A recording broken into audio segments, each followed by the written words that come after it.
Depuis son arrivée au pouvoir en 2017, le bilan d'Emmanuel Macron en tant que président de la France est marqué par plusieurs aspects clés: réformes économiques et sociales, réforme du travail.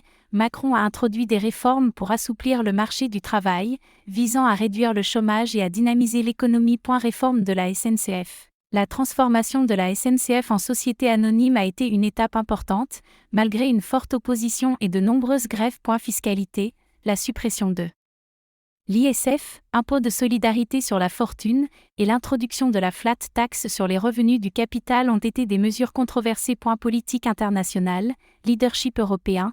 Macron s'est positionné comme un leader pro-européen, plaidant pour une plus grande intégration européenne et des réformes au sein de l'UE. Relations avec les États-Unis et la Chine. Il a travaillé à maintenir des relations équilibrées avec ces puissances mondiales, malgré des défis tels que les tensions commerciales. Gestion des crises. Gilets jaunes. Le mouvement des Gilets jaunes a représenté un défi majeur, reflétant le mécontentement face aux inégalités et aux réformes perçues comme injustes. Pandémie de Covid-19. Macron a géré la crise sanitaire avec des mesures de confinement, un déploiement rapide de la vaccination et des plans de relance économique. Environnement et climat.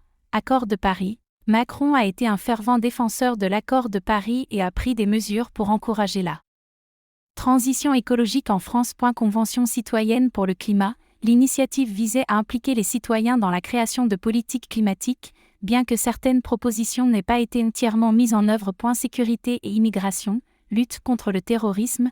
Macron a renforcé les mesures de sécurité et les lois antiterroristes en réponse aux attaques en France. Politique d'immigration. Sa politique a été marquée par un équilibre entre contrôle renforcé et intégration. En résumé, le bilan d'Emmanuel Macron est mixte, avec des succès notables dans certaines réformes et initiatives internationales, mais aussi des critiques et des défis importants, notamment en matière de justice sociale et d'acceptation publique de ses politiques.